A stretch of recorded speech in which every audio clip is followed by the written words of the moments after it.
Hey everybody, this is Kate. And Devin. Welcome to Mid Crimes. We're back.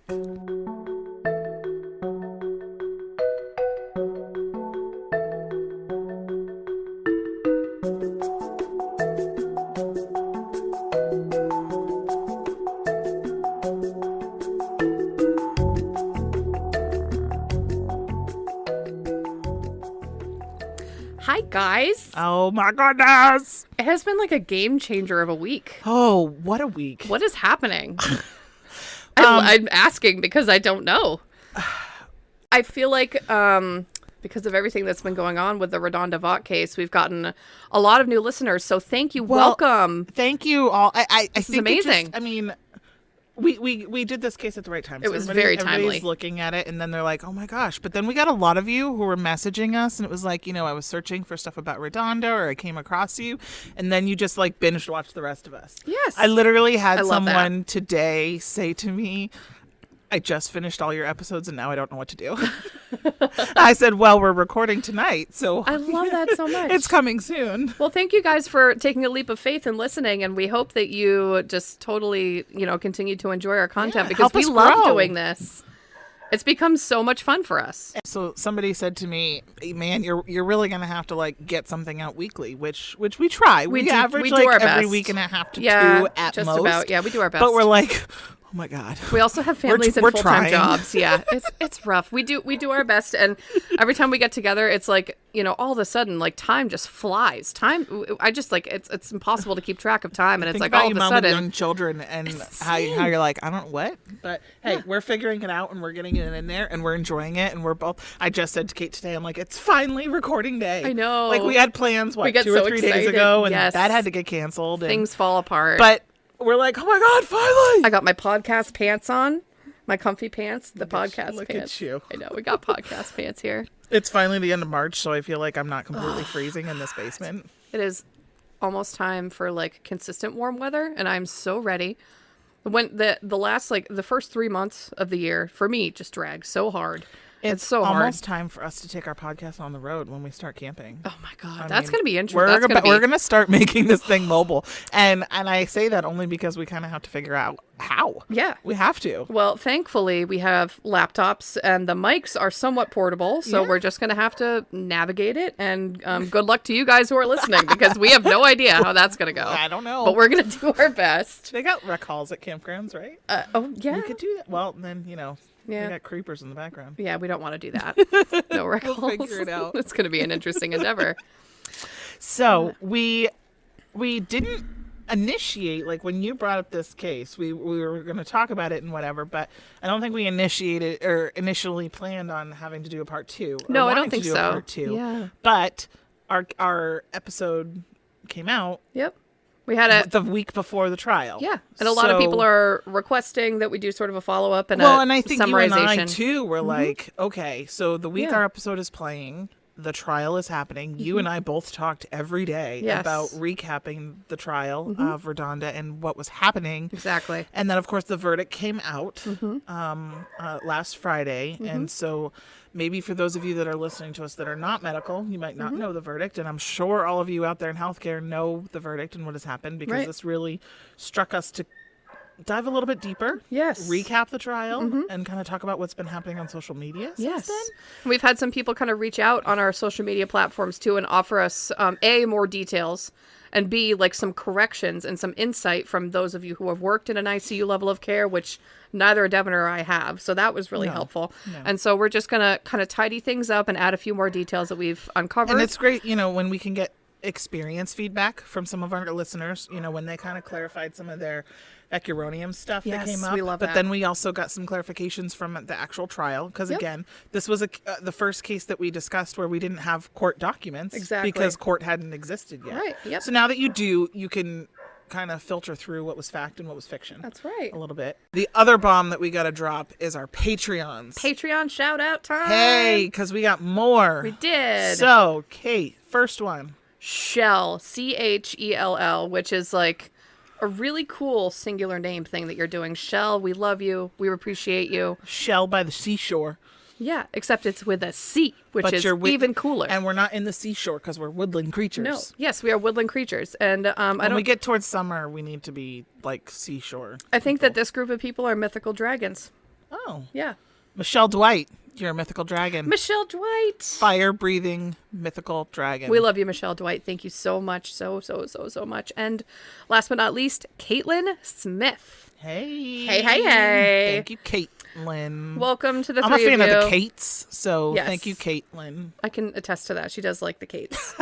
Thank you so much to the three of you, and welcome to our Patreon family. Welcome to the family. Yes, we really very much appreciate you so Because much. of you guys, I got new headphones today. Yes. I no longer have the kitty-looking teal color. I mean, they were adorable, but Well, they belong to your 6-year-old. No, well, yes, they did. So another upgrade. So thank you again. Upgrade. It's all going into making this a thing. Like even sound more. halfway Yeah, decent. we're 'cause rocking it. We really are. Okay, Kate. Okay, So with that. let's get into the rest of our Right. stuff here. So we're gonna do just a real brief overview. So RaDonda Vaught is a 38-year-old RN, prior was an RN, who made a fatal medication error back in 2017 at her workplace, which was Vanderbilt University Medical Center. And she performed a cabinet override to retrieve Versed for a patient. There was a constellation of issues here between both her and the environment, which culminated in her giving the patient vecuronium bromide, a paralytic, instead of Versed, which is a benzodiazepine used in pre-procedural sedation. And ultimately that caused a 75-year-old patient by the name of Charlene Murphy to go into respiratory arrest, and she unfortunately died. So if you haven't listened to part 1, we highly recommend you do so, because in this episode, we're not going to go into the details of the error itself. Because You'll get a lot more details into how everything occurred. Yeah, the actual error and the mechanics of it all. what happened. Exactly. So if you haven't listened to part 1, please do that before you listen to this one.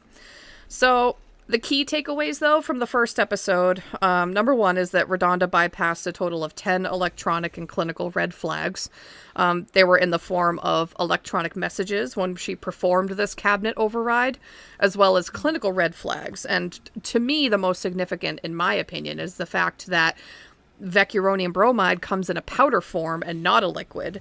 And that required her to reconstitute the powder or mix it with liquid to create a liquid and draw it up into a syringe. And she would have had to read the vial to determine how to do this. And she still did not make the connection that it was not Versed that she was drawing up. That was the area where, I'm kind of...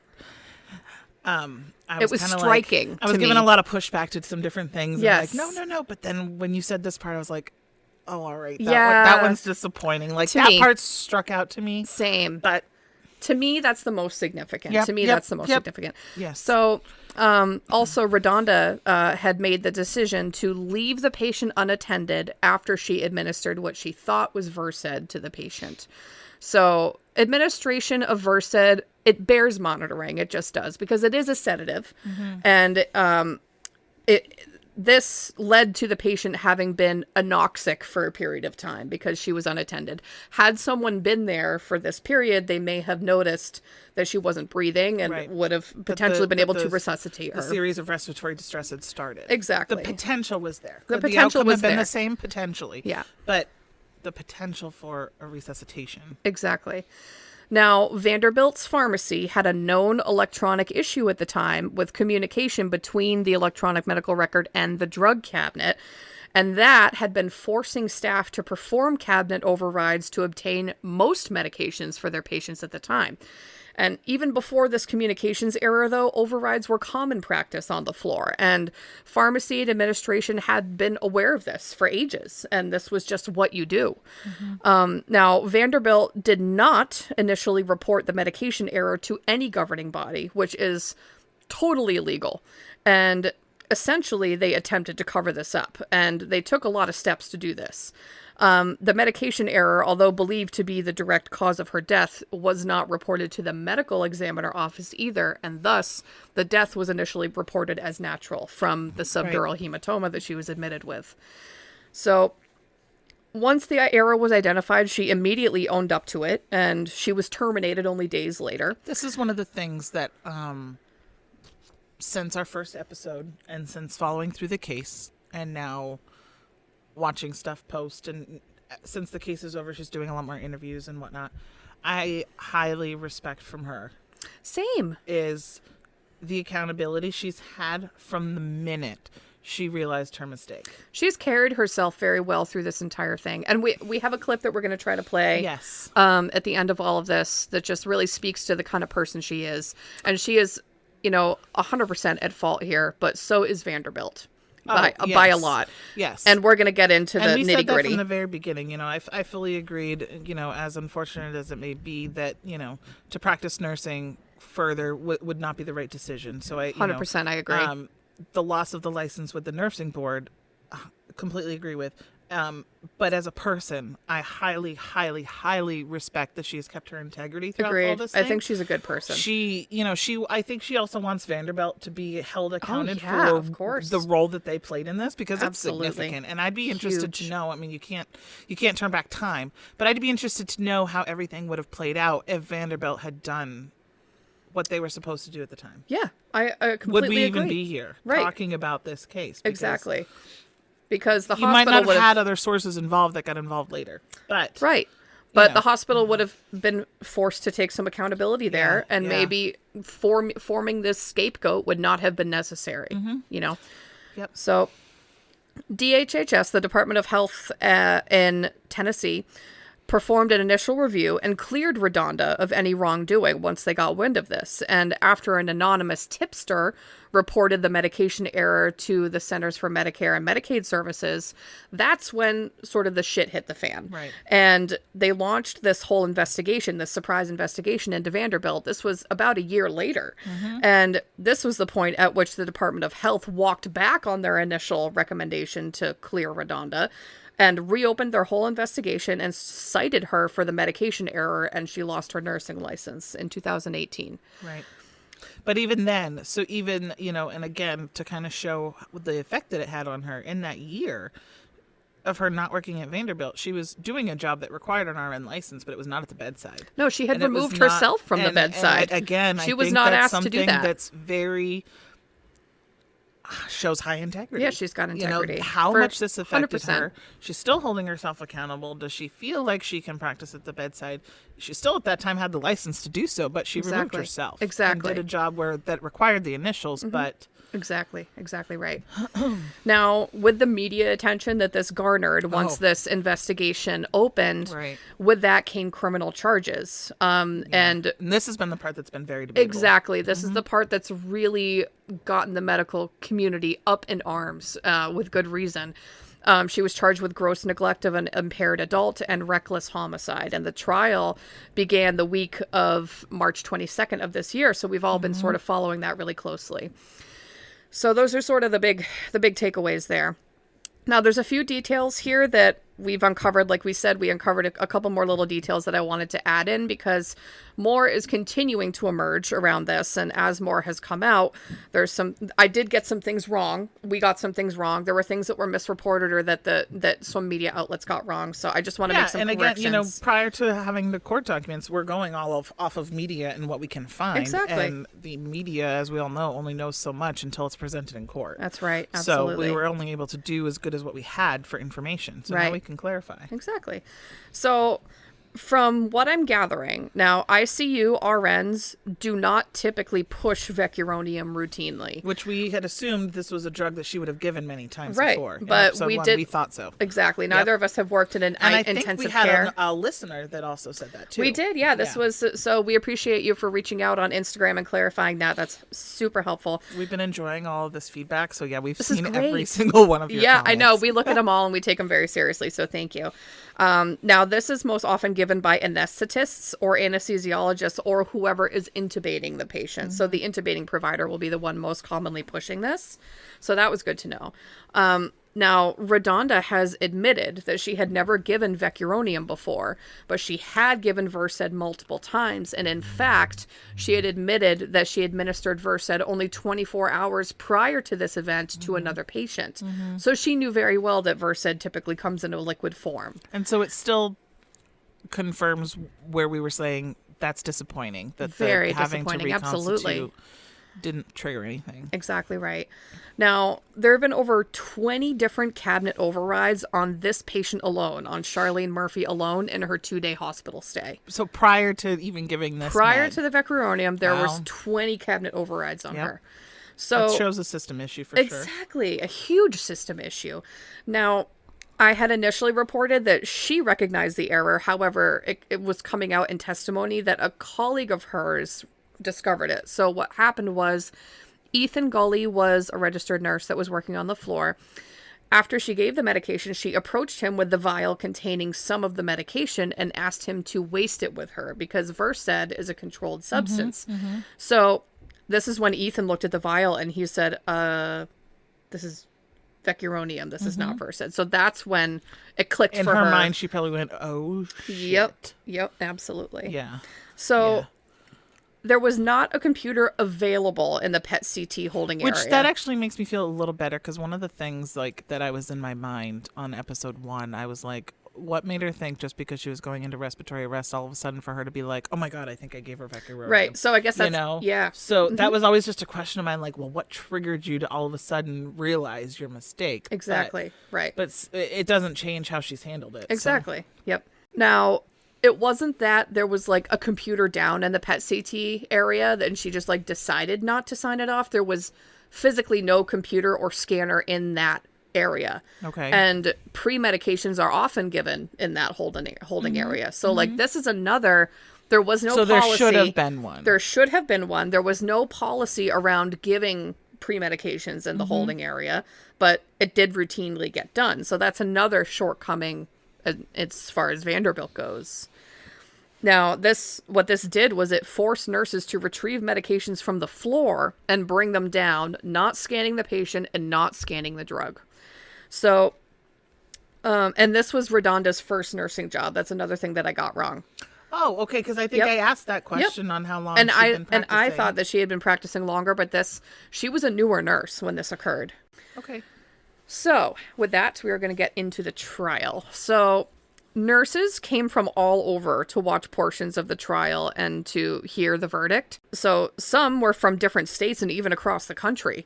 And a lot of them, if you look at some of the footage, were like wearing shirts that with like sayings that supported her, and a lot. I stand with RaDonda, Yes. or I am RaDonda. Yep, exactly. I've seen right. a lot of that. And a lot of them showed up in scrubs and were wearing Good. scrubs in solidarity. I've heard. I don't know if I'm getting ahead of myself with what you're having here, but I have heard that if you stand in solidarity with RaDonda on May 13th to wear purple. I didn't know that. That is the color neat. to support her. Don't wear black Okay. because that's Vanderbilt something. Oh. But that's just something, again, social media. Who knows Yeah, what's I know, true? right? But, Who knows? I mean, Yeah. if you kind of on day of sentencing, I've kind of heard that. Oh, interesting. Okay, very cool. That's good to know. Now, Charlene Murphy's family, of course, was also in the gallery all week, but they, from what I'm hearing, were never really gung-ho about pressing charges. I heard I saw that too. They never, Yep, I they read that never too. agreed with that. Yep. And in fact, one of the things in one of RaDonda's interviews was what has been meant the most to you throughout this whole thing. And you would think that it could be like the camaraderie from her nursing colleagues and everybody from the nursing Right. community around the nation. But she actually said it was a conversation between Charlene's grandson. And a conversation and how gracious he was to her and just That's good to hear. and so she said he said a lot of nice things to her and then kind of brought Charlene into it, how it kind of showed her what kind of person Charlene was. Absolutely. Based upon how her grandson acts Right. throughout this thing and how he has treated her kindly. Mm-hmm. I'm sure he's respected the fact that she's held her own self accountable throughout this and not Absolutely. deflected anything. So I really liked that Yeah, she that's chose to interesting. bring that in with Yeah, that's neat. to her family. Absolutely. Now, opening statements began on Tuesday, March 22nd. Now, the prosecutor in the case was Assistant District Attorney, Debbie Housel. And she begins by telling the jury about the 5 rights of medication administration and what we are all taught in nursing school. And she, of course, went through each electronic warning that RaDonda bypassed on the cabinet. She described that the 2 CT techs found Murphy unresponsive and called the code blue, and that her family was in the hospital and heard the code blue being called, and they became concerned because they knew that she was down there. So Housel had also said to the jury that RaDonda had told the other nurses that she had made, quote, a bunch of mistakes, end quote, and that she should not have rushed the override, which is 100% true. Now, RaDonda's lawyer, Peter Stryantz, provides his opening statements following that, and he argues that to err is human. He mentions what the state completely neglected to mention, which was all of the systemic issues which contributed to her error, and he argues that the prescribing physician, first of all, did not order any monitoring for the Versed. Now, for me, that's not necessarily a reason to not monitor someone. We do things with nursing judgment that don't require an order. Exactly right. Exactly right.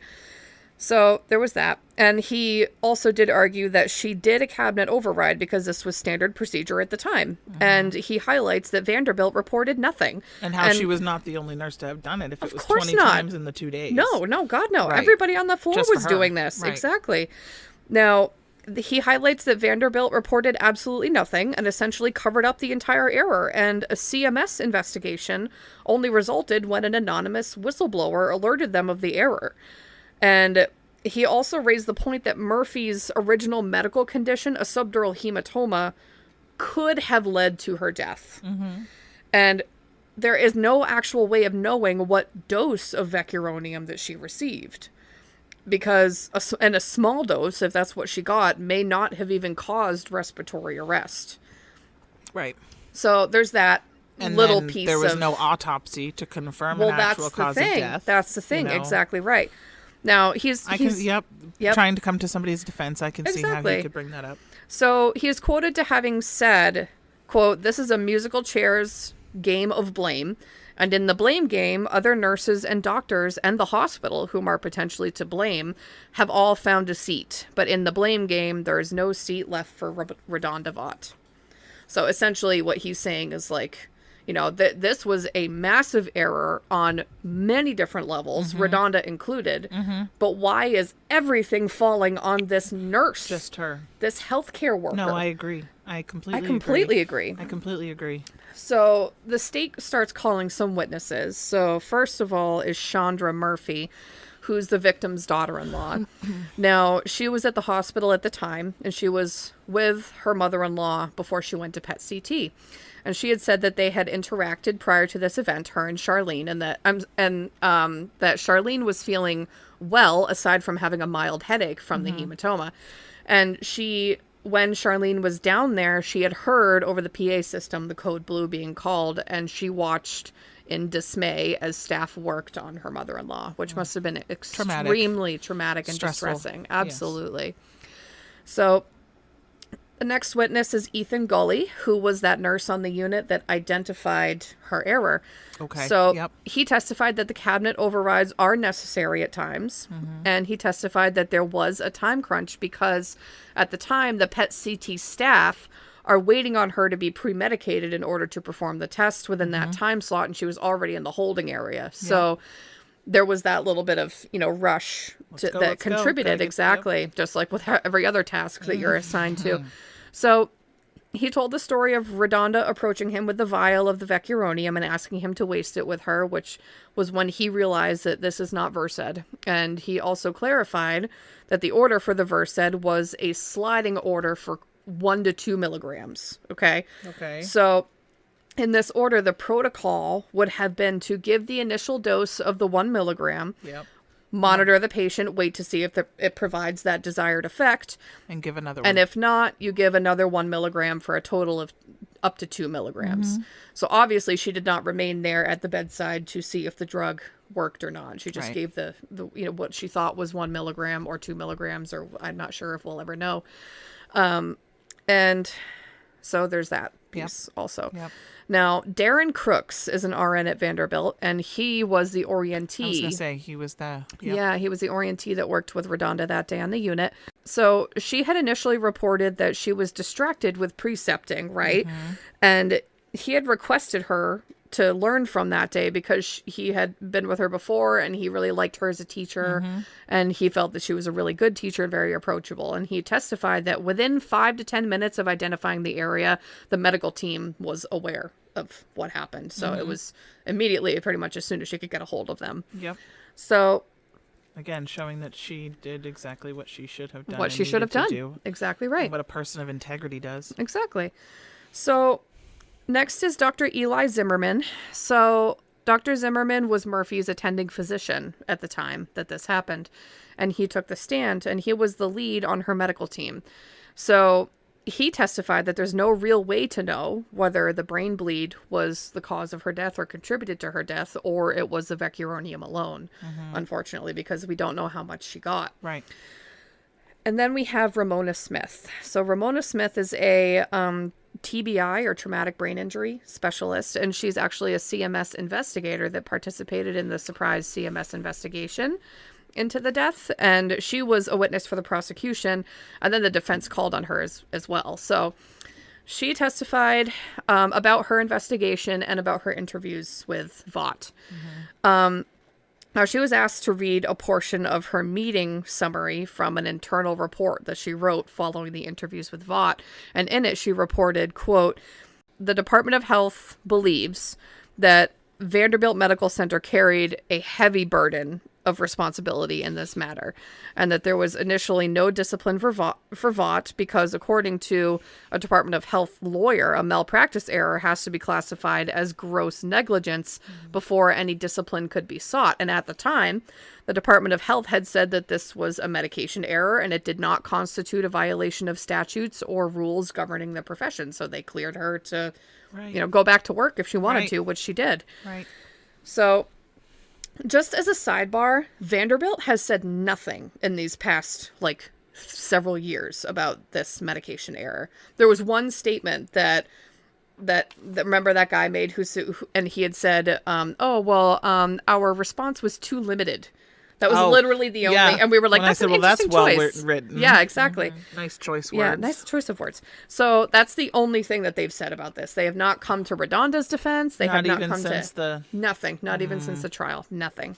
They're rebranding, which is very timely. They're redoing their logos and everything. Imagine that. You need to change the face a little bit, do you? Exactly. You need to change some of the... Need to appeal to the public a little bit more. Yeah. Now, the defense asks the question, when does a mistake become a criminal act? Right. And I think this has been the biggest... This is the biggest thing. This is the biggest question of this whole case. To err is to human. We kind of talked about with Dr. Dunch. Yeah. They... Throughout his pattern of stuff, they still couldn't charge him as a criminal because they didn't have intent. They didn't even want to take away his medical license because they were convinced that he was just fucking up real bad. And so then it's then you have a mistake, and I just don't get it. The only thing I get it so far, I get it. Yeah, I do, because when you read in part 1 the descriptions of the charges, they fit. Yes, they do. They do fit. They do. And we're not disagreeing with that. But again, when you're just talking about the profession, because it's those that aren't in healthcare. They don't understand what it's like. They don't understand. And so that's where there's they have this opinions. divide, too. That's where there's this divide. And that those that are in healthcare, very few of them agree with the charge. Exactly right. The only thing that someone not in healthcare that I agreed with, somebody said to me, well, when you're on autopilot, parents that are on autopilot driving to work leave their kid in the backseat of a hot car all day long. Yes. They are charged with a criminal. Well, that's the thing. With a crime. You can be charged so I get it. for mistakes that end lives. You can meet criminal charges. Mm-hmm. That was the only part. That was the only thing in many discussions that I've had all week long that gave me the okay, I get it. You're so right, and that's a great comparison. And somebody because the parent is on autopilot, she was on autopilot going through the mornings. They by no means meant to do this. Other things on. It's the worst thing, the worst day of their life. Your guilt is holding you accountable. Yes, you feel complete guilt for what has happened. But now this is happening. Somebody died. So that was the only time that I could make a connection to why. Okay, we do this for them. Yep. So I get it. Yes. But then as a healthcare worker, I'm like, I don't like it. I know. I don't like it either. I get it, but I know. don't like it. I know. I get it too. And somebody had described it similarly to me, like with negligent homicide coming out of a car accident. Like if somebody's driving, driving a little too fast, or if they're I mean, drunk driving is one thing like that. Yes, you definitely should go to jail because that's a terrible decision. That's more than negligence. Yeah, exactly. Yeah. But if you're driving like maybe a little too fast and you miss a sign or something and you hit someone and kill them, you can go to jail. Yes, you can. And that does make sense to an extent. Yeah. It just makes, and it brings to when I'm talking with my 3-year-old and something would have happened, and I go, "It's okay, honey. Accidents happen." Yeah.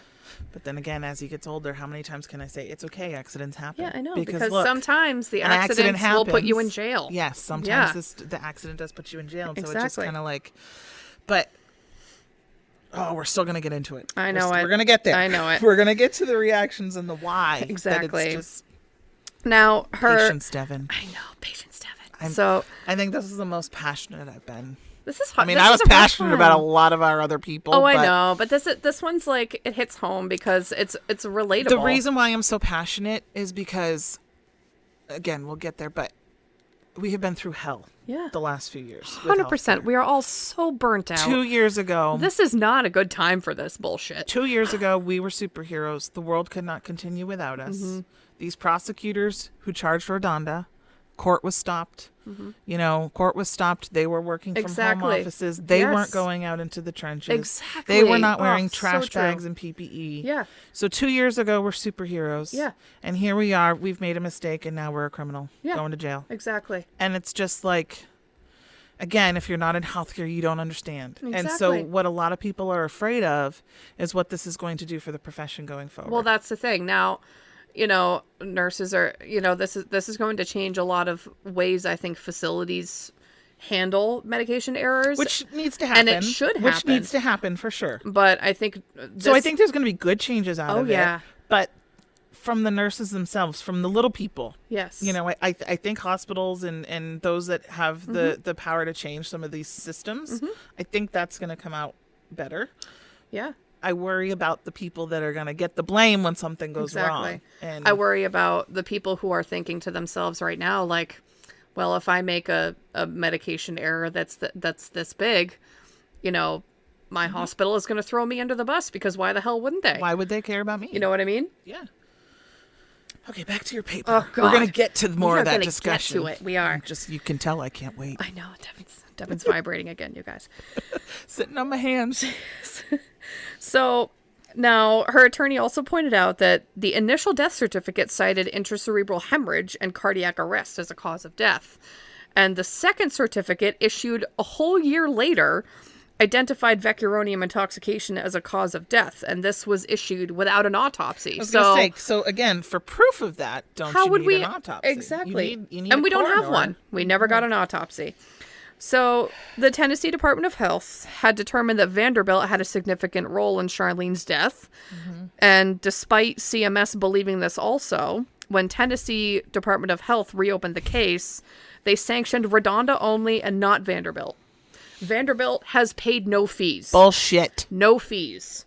Which boils my blood. Boils me. I'm growling. Devin is physically growling. This is precedent setting here in this lab. Yes. Not only for the health. Devin just set a new precedent in this pod lab for growling. Again, I hate big money. She hates big money. I hate big money. I hate big. Oh. Same. Mm-hmm. So CMS did require them to issue a plan of correction. Guess how long their plan of correction was? Guess how many pages of shit did they figure out that they had to fix? Because, no. 330 pages of shit that they had to fix. Oh, I thought you were, sorry, I stand corrected. I thought you were saying that they came up with a 1-page plan of correction. No. They figured, they found 330 pages of stuff pages of crap that they, that I believe, were their shortcomings. That I believe. I've had to help write plan of corrections. Yeah. And And none of this was implemented until after the CMS investigation. So in other words, Vanderbilt did not take it upon themselves to fix some shit on their end after this error was made. No. They only did this when they were forced to do so. Or otherwise, they would have not had their Medicare funding. And again, in part of integrity, you know, I always, and I follow the lead from who I work with and who is a role model for me. You know, she always says, let's find it and fix it before someone tells us that they found it. Right. And tells us how to fix it. Because that's the right thing to do. Let's find it ourselves. And better let's to be fix it proactive ourselves before we have someone else telling us to do so. Let's find our own shortcomings. Let's come up with a plan ourselves to how to make us better. Exactly. And if they ask about it along the way, we can show the error, we can show the mistake, but look at what we've done on our own without someone else slapping our hand. Exactly. It just it's good practice. The right thing to do, and it's a character thing. It's an integrity thing on the behalf of the hospital. Yeah. You know, it just shows but that no, you mean well. Instead, it just shows you mean well. They're waiting for someone else to tell them exactly what they did because wrong. they don't actually give a fuck. No. Excuse my French, but they do not. So, I've gotten also some feedback that a lot of people like your French. I know, I did hear that. Yes. Actually, some people have said I could do without the swearing, and then other people have said I actually love your swearing. So, when it's appropriate. I feel like I tastefully swear most of the time. Sometimes maybe I overdo it. I'll try to pull it back a little Enough bit. tangent We'll see. on the French. I'm sorry. Anyway, so now her lawyer also did discuss the settlement that was paid to the family, and that part of the settlement agreement, quote unquote, hush money, was that that the family not discuss the error publicly. Yeah. Another step that they took So the only to cover money this, that we're going to lose is the money that it's going to take to keep you quiet. Exactly. That's and not put us through the ringer. Yep. So that was a whole nother step that they took to bury this completely. So the defense had called Leanna Kraft to testify on RaDonda's behalf. So she spoke on the culture of nursing at Vanderbilt. So she is a nurse educator, I believe, that works on the unit. And so she talked a little bit about the culture of nursing at Vanderbilt at the time, and she had reported that they have a large population of new nurses there that need a lot of guidance, and she described nursing on this unit as a very demanding job. And I got a post from one of them that we're going to read, and I mean, wow. it specifically talks about a shift at Vanderbilt, but this could be cool. any hospital. Yeah, This could be 100%. any. You could go walk into one right now, and this exact stuff is happening. Now, she knew RaDonda really well, and she had testified that she felt RaDonda had a high level of maturity for her age, and that she added that Vaught had always been a great nurse and that she was excellent with patients and families. And she reiterated that the known software issues between the EMR and the cabinet, that those had been ongoing for quite a while. And she spoke on how there were no scanners in the PET CT and how there is one there now, though Vanderbilt put one there as part of the plan of correction. Yeah. So there was discussion. So there was discussion as well around whether Charlene should have been monitored after she was given Versed. So we know that the provider did not order monitoring, but it is common practice to monitor patients receiving sedation. So while a more experienced nurse may have just known that she should have needed to be monitored, a newer nurse, such as RaDonda, relies a lot more heavily on physician orders and may not have just known. And you know that. what? And unfortunately, you know, we always say in our scope of practice, there's a lot of things that we can do based upon nursing judgment. I have a feeling, again, this is going to be one of the changes in healthcare. There's going to be a heck of a lot less nursing judgment and making it more black and white. Yep. If there's not an order, because again, people are afraid, and it's just going to be one of those other things. It's just changing the culture of healthcare. Exactly right. Now, prosecution again cited all the warnings that she bypassed and argued that she was guilty of the charges. And they had also said of RaDonda leaving the patient unattended that, quote, she knew what was required. That's no accident. She had schooling. She had nursing training. For whatever reason, she just didn't do it, end quote. So Strayance, in her defense... I'm quiet because I'm angry. I know. Strayance, in her defense, again highlighted the plethora of systemic errors, including warning fatigue, which we talked about in the first episode, and how all of these constant warnings, constant, alarms and bells and messages on your screen, and you have to click through this and acknowledge this, and it just does not elicit the same response as it is intended to anymore when it is a constant influx. he also talked again about the multiple steps that Vanderbilt took to conceal this entire issue. And he also argued that prior medication errors at Vanderbilt had not resulted in criminal charges, even big ones. And he stated that, quote, "This isn't just to throw dirt on VUMC. They have to prove beyond a reasonable doubt that this was reckless homicide. And remember, the burden of proof is beyond reasonable doubt.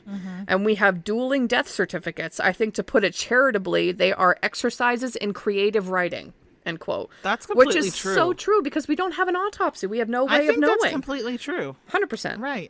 That legit. Exactly right. We can say with likelihood, but is it a reasonable doubt? Exactly. We don't know. Now, after these closing arguments, the judge handed off her charges to the jury on Thursday night that week, with deliberations set to begin Friday morning.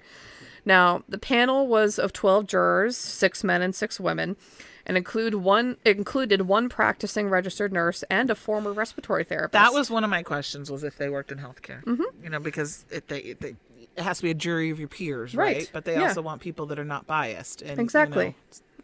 So it's tough to say whether that was... So we have a couple healthcare people on there, so that makes me feel a little better. We do. Yeah. All right. Now, on Friday, March 25th, 2022, the jury deliberated for just over 4 hours regarding RaDonda's case. And during deliberation, RaDonda spoke about her past few years, which have felt as though she's been in limbo ever since her error. And she stated, quote, "Knowing what I know now, even if the jury finds me guilty, even if Judge Smith decides that prison time is the appropriate sentencing for this, and it's the maximum amount of time, I have zero regrets about telling the truth." Again, I've been speaking this word, integrity. Exactly. She has it. I hope somewhere down the line, when all of this stuff, if you were to Google her name 20 years from now, that I hope somewhere towards the top of it comes with a woman of integrity. Exactly right. So, after just over 4 hours of deliberation, the jury found RaDonda Vaught guilty of abuse of an impaired adult. And they also found her guilty as well of criminally negligent homicide, which is a slightly lesser charge than what she was initially indicted for, which was reckless homicide. So, after the verdict, Vaught, whom had been very emotional and tearful throughout this entire trial, was stoic and appeared sort of relieved for all of this to be over. Well, I think to not be in limbo. Well, exactly, to not the unknown. None of us hate that feeling of unknown. Oh, you just want to know. I can't even imagine. That's awful. Know. Exactly. So she confirmed this in an interview after the fact. She said, quote, "I'm just relieved that this portion of the process is over. I hope that they," meaning the Murphys, "are also just as relieved to be moving on from this process, which has been held up in the legal system for 4.5 years. Right. And it affects their grieving process, too. Exactly. And what she said was, "I hope that they are able to find peace with the resolution of this process," end quote. So her attorney, Peter Stryance, had said, "I hope that this does not set any legal precedent. I hope that this DA's office or any other DA's office will not see this as an open season on medical errors." That's the biggest fear right now. That's what everyone is the biggest fear right really now. Scared about. Exactly. Now, the gross neglect charge can carry a 3 to 6 year sentence, while the criminally negligent homicide carries 1 to 2 years, which is a lot less than... It was like 6 to 12 or something. Yeah, it was 2 to 12, I think. 2 to 12. Yeah. So sentencing is scheduled to be handled by Judge Jennifer Smith, who presided over her case. So you said, and again, we're not lawyers, Nope. and so I don't know if you know the answer to this. So one carries a charge of, say, 1 year to whatever, and the other one is 3 to 12. So does she have to serve the minimum of? I don't actually know for sure. We're I'm sure we've gotten actually some legal perspective in some of our listeners throughout the week, and maybe you guys can chime in on this. But obviously, I mean, her sentencing's coming in May, so we'll know the answer. But we're just making assumptions. We don't know how it works. We don't know. We are not legal people. So the medical community has been following this whole situation so closely, and this is felt to have set a dangerous precedent, obviously, like we've been saying. And it has essentially destroyed what little for morale that frontline healthcare workers have left. There's public outrage that Vanderbilt has not been held accountable and that they paid 0 fines. And how are administrators that made the decision to hide this mistake and falsify a report to a medical examiner's office go unpunished? how this is illegal. They broke It's very, the law. you know, when you get to that level, and along with, you know, DAs and whatnot, everything's very political. Exactly. And unfortunately, we know with politics comes money. We do. And so we don't know, you know, there was one theory that I saw on TikTok, and somebody said, you know, this DA is trying to make a name for themselves because they don't have to do this charge because the family didn't want it pressed. Right. So what was the intention? Is Exactly. the intention... we don't know. We don't know. We don't know. We will never know. Exactly. But yeah. So a couple like little tidbits too that may be playing into this, and people have been sort of wondering if it has anything to do with what's going on. It's that it's a known fact that Vanderbilt admin has ties to the DA's office. Well, and that there's... What did I just say?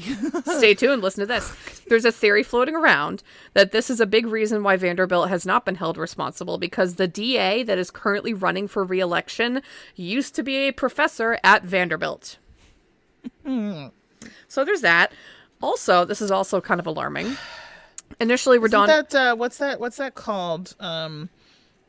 Conflict of interest? Oh, yeah, that's what that's a called. A little bit? Anywhere? That's what that's called. That's what that is. Right there. Yep. So also this. So I'm growling again. Here we go. So initially, RaDonda was cleared of her error, right? And was felt to not be grossly negligent. Right. But once Vandy's lies are exposed and CMS threatens to suspend the hospital's Medicare reimbursements, shit hits the fan for RaDonda. Didn't I say that in part one? I'm yes. Like, once exactly. CMS gets involved and you take away your funding, like... Exactly. That's when people care. Exactly. So suspension of Medicare reimbursements obviously would have financially crippled this hospital, right? Completely. Yeah. So now that Vanderbilt is in trouble, the board takes action against RaDonda. But because Vanderbilt is a donor to the governor's office, and the governor's office appoints the fucking board.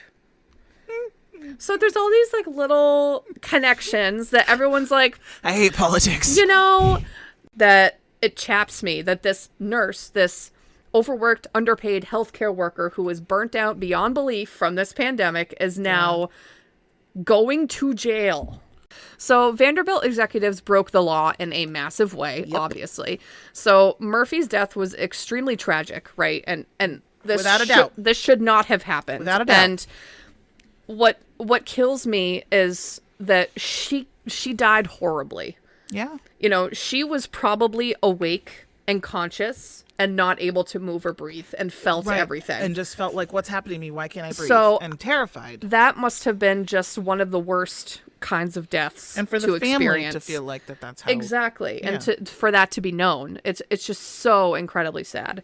So RaDonda's actions do technically fit those charges that were made, and she had her license revoked, rightfully, but this really highlights how fast and how easily a hospital system will throw one of their valued staff members to the wolves and make a scapegoat in order to distract from their own inherent systemic shortcomings, like for real. Yeah. And this whole scenario was unsafe, and she should not have been in that situation, and it should not be overlooked. No. And that is where I stand right now, because I know... That is where she stands. Yes. This is where I'm going to like... This is where I stand. Bring in some of these reactions. And the reactions are right in line with everything that you just said. And you and I both love our jobs. Yeah. We love where we work. We do. We love healthcare. We do. We went into it for a reason. Yes. It's just...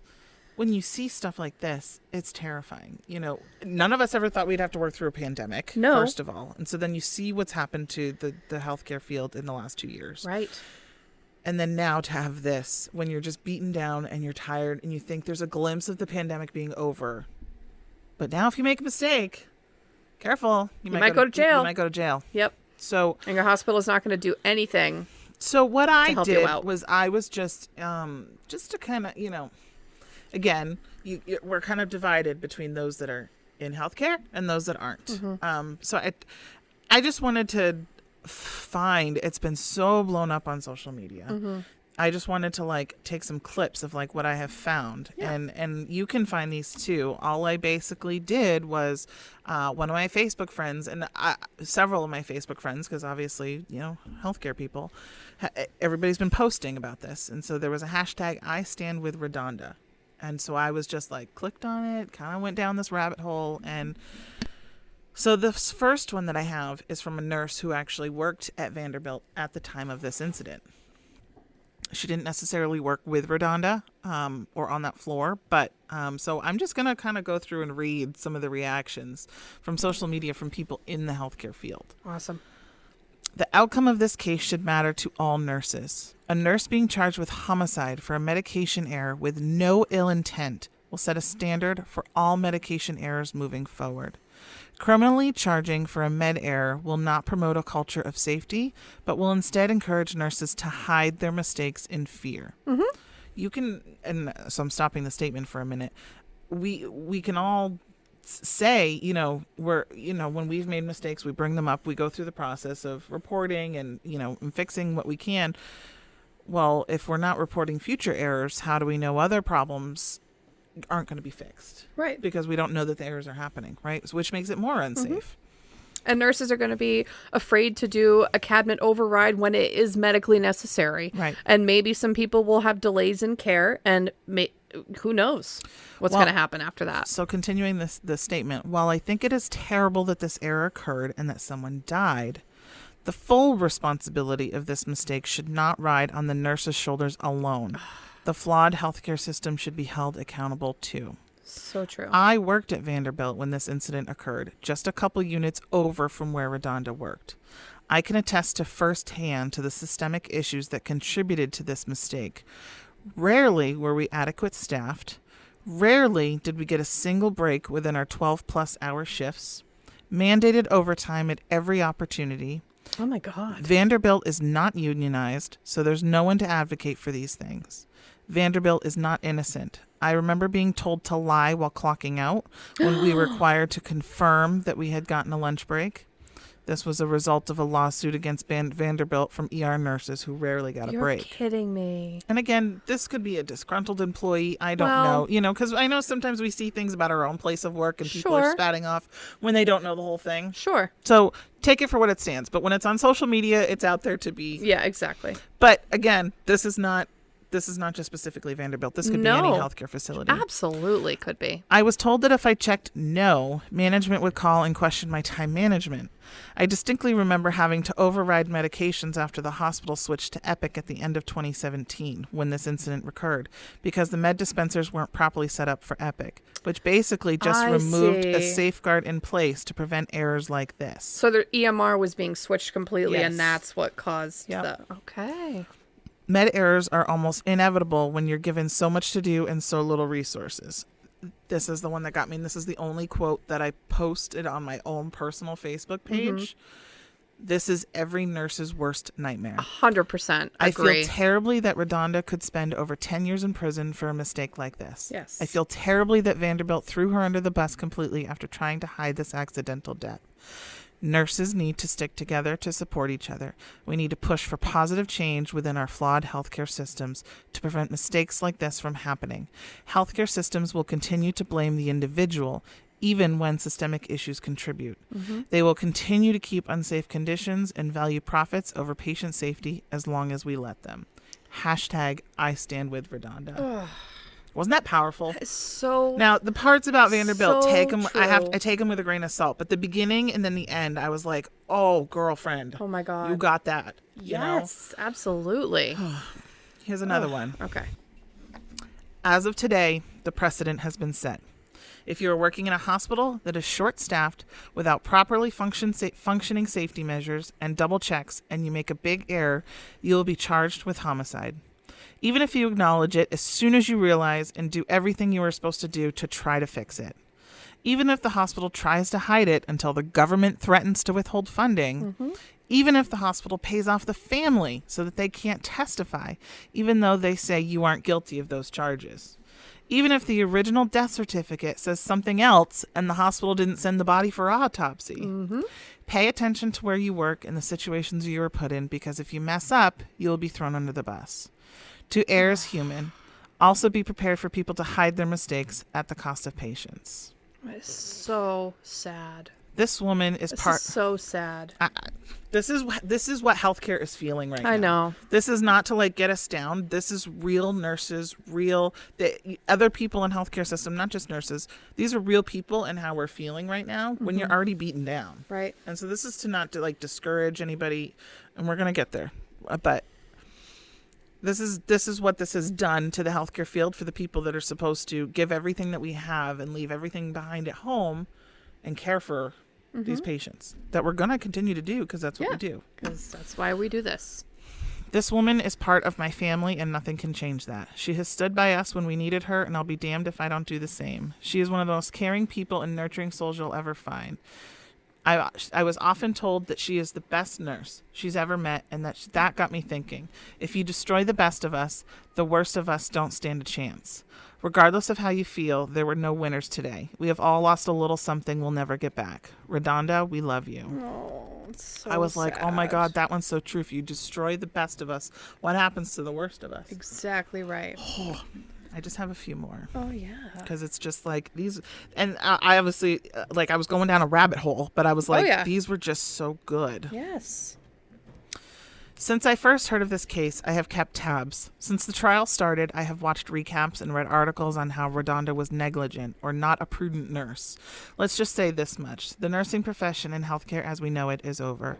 Nurses nationwide will constantly live in fear of what ifs. It will come to 9 o'clock med pass not being completed until 1 o'clock. Right. Because we are triple and quadruple checking medications on 7 different patients in fear that one simple human error will cause us to be criminally charged. Now, I pause here for a moment. Someone else might be saying, well, fine, give it 4 hours late if you're double, triple, quadrupling checking. But then on the other side, we're going to be getting, you're outside your 1 hour window. You were 4 hours late on that med. Yeah, what's going on? What's your time management? We get in trouble. So again, it's lose-lose. Yep. Hospital systems nationwide won't have accurate patient safety data because the self-reporting system will ultimately fail. Exactly. I said this after the first one. Again, because nurses will be terrified that they will face criminal charges. Mistakes like these, however tragic, happen more frequently than we'd like to admit. Most don't end up in patient death. Sometimes they do. When you hear nurses begging and pleading for safer ratios, increased staffing, better working conditions, better equipment, and monitoring systems, and overall a better work environment, think of this situation. Think of the nurse making an honest mistake, reporting it immediately, doing everything within her power and scope of practice to make it right, and ultimately losing everything because of it. RaDonda Vaught made a mistake. She is human like the rest of us are, but she made that mistake and faced every consequence that was handed to her. Should she have lost her license? The State Board of Nursing said yes. I can't argue that. I can't either. Should she do jail time? Absolutely not. RaDonda has paid her price for the mistake she made. Vanderbilt, however, has not. They hid the mistake, paid the family off of the deceased resident, and went out of their way to push the blame on RaDonda when it came out and the CMS investigation began. Vanderbilt never once backed their nurse, who up until December 26, 2017 had been an excellent nurse and from what I heard was well respected and valued as a staff member of Vanderbilt. This was not just a ruling on RaDonda Vaught, but the nursing profession as a whole. To my nurses, be safe, be careful, and for the love of God, protect not only your license but yourself. Check on your nurses. We are not okay. Ugh. I'm like, that ruined me. Oh, all right. And I'm almost done. Because I know we're all like down. We can't don't get down on us anymore. But this is the voice of the healthcare field. No, I know. It's important. This was the day that I drove 35 minutes. Oh, and this one gets me because I can't tell you how many times I've done this. This was the day that I drove home 35 minutes home before I realized I still had a mask on. That's how busy and exhausted I was from working hard for my patients over a 12-hour shift. Ugh. Years ago, I gave a patient too much insulin. I made a mistake. I remember thinking, of all the medications I give, it just had to be insulin. Had to be insulin. Because the fact is, the ins and outs of insulin was drilled into my brain in nursing school. Yes. The importance of dosing, proper administration, proper monitoring, proper safety checks, etc. But I still made the mistake. The mistakes that were on the trial this week were literally the same overlooked safety checks and mistakes that I made. I am RaDonda. Was I negligent? Absolutely. Was there malicious intent?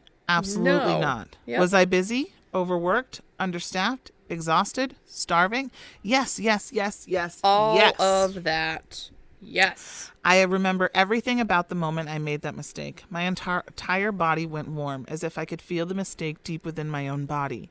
I remember the patient and his response when I immediately told them what I had just done. I remember being afraid to tell the nurse in charge, and so I went to the manager on duty instead. Have I given the wrong medication since that time? No. But have I bypassed safety checks and proceeded with overrides and given meds before approved by pharmacy and continue to feel overworked and exhausted and starved and stressed? Yes, yes, yes, yes, yes. This is the reality of the healthcare system, not just the reality of nursing. Yet we are the ones hanging on the cross for it. I am RaDonda. And I also don't want this to sound like a quote-unquote wine fest. No. Again, if you're not healthcare listening to this, if you are healthcare, we're like, wow, this is so powerful, right? Yes. And they're speaking what we're thinking. 100%. But for those that aren't, that are listening, we're thinking, well, everybody's short-staffed. We're all looking for people. None of us can get people to work, blah, blah, blah. But again, when you're dealing with people's lives, having to take on all of these extra tasks and having to work in an environment like this, it's affecting patient safety. Yes, it's affecting people's lives, and this is the result of what happens. Exactly right. And healthcare is only getting more and more challenging. You know, back in the day, I remember, you know, people saying like, oh, you know, because I haven't been shy about saying this. I work in the long-term care field. Acute care nursing is not for me. Right. But the realm of 15 years ago, the patients are more acute. They're getting tougher. The people that just used to be custodial care coming to the nursing homes to live out their lives, there's some of those. Yeah. But we're getting the more and more because the hospitals are pushing them out. They have more fundamentals. Yep. And that's going to continue to happen. Oh, yeah. It's not Hospitals stopping are going to anytime get more challenging. Yep. And long-term care is going to get more challenging. And you're getting more of these higher acute patients, but yet you're still expected to take care of 25. Yeah. You know, so it's like everywhere in the world is struggling right now with their staffing, but not every single job affects safety and someone's life. Exactly right. This is, again, hopefully nobody comes down on us this week, because this is just my opinion. And nobody really has come down on us. Everybody's been great. Yeah. But so yeah, this is just some of the stuff that I was reading this week. And you know, I did find you did send me something from someone who was not healthcare. Right. You know, giving the explanation. So you were like, well, here's the other side. I almost feel like you and I debated on this like all week long via our cell phones. And yeah, we totally did. Yeah, but Devin, but then there was this. And I'm like, I know, Kate, but then there's this. Yeah, like, I know. You know, and because it is such a, you know, and I'm not all one-sided. Like, thank God I wasn't on the jury. But yeah. This is so hard because like we've said many times before, we understand that this technically meets, you know, those criteria for the criminal charges. Nope, we agree and with that. And that unintentional mistakes often lead to criminal charges when somebody dies. And we get that. And there was negligence here, 110%. Yes. There was negligence here. And ask RaDonda, because she's been asked, and she will tell you. And she will tell you. She agrees takes with that. 100% responsibility for this. But I just don't think that making her the scapegoat for all this is right. It's just not. And it's not right that the hospital has bore no responsibility for this whatsoever. It's just not right that they have let her fry for this, essentially, in the media, and that they have let her go to jail for this. So I think the way that we can kind of conclude is to not really hear it from us, but to hear it from RaDonda herself. Because somebody's probably listening, if you're a young college girl, high school, whatever, not just girl, but a woman, a man, or if you want to change careers and you were thinking about nursing and now you're scared shitless. Yep. We do have a message for you that I certainly would not change my profession for the world. I'll still continue to work in healthcare. But we'll let you hear the message from RaDonda herself. What about any message to nursing students or people thinking of going into nursing right now in light of this verdict? I would say that that's a valid concern. Just remember why you entered this profession in the first place, why you decided you wanted to go to school to be a nurse. It's a scary place that we work in for a lot of reasons, more than just this, more than just the risk of fucking up so terribly to the extent that you could be responsible for someone's death. There are risks every day in this field. Be cognizant, Be diligent at your job. Trust your gut. Yeah. And be the voice for change. You are more powerful than you realize. That's what I've been telling them. Every one of you are more powerful than you realize. I love that too. We are not like doctors. We are not like major corporations. We are individuals, but as a community, we compromise 60 to 70% of the entire healthcare community. No, sir. And I think that it's important that you remember how powerful you are in numbers. You have used social media to be your voice, to be your platform. People like Erica and so many other nurses and healthcare providers, you have used this as a way to get together and be the voice for change. Use your voice. Do not forget your voice. Do not sit idly in the background. If you see something bad or wrong or inappropriate, step up. Do not let yourself be walked all over, because you are more important than that. You are all more important than that. That was a TikTok from the nurse Erica, who I love. I watch her she stuff was all the time. So she was with RaDonda. She was throughout at the trial and was to kind there. of represent the nursing field. Yep. So I thank think you. we've really covered it all. We've stressed ourselves out for another hour. Yes.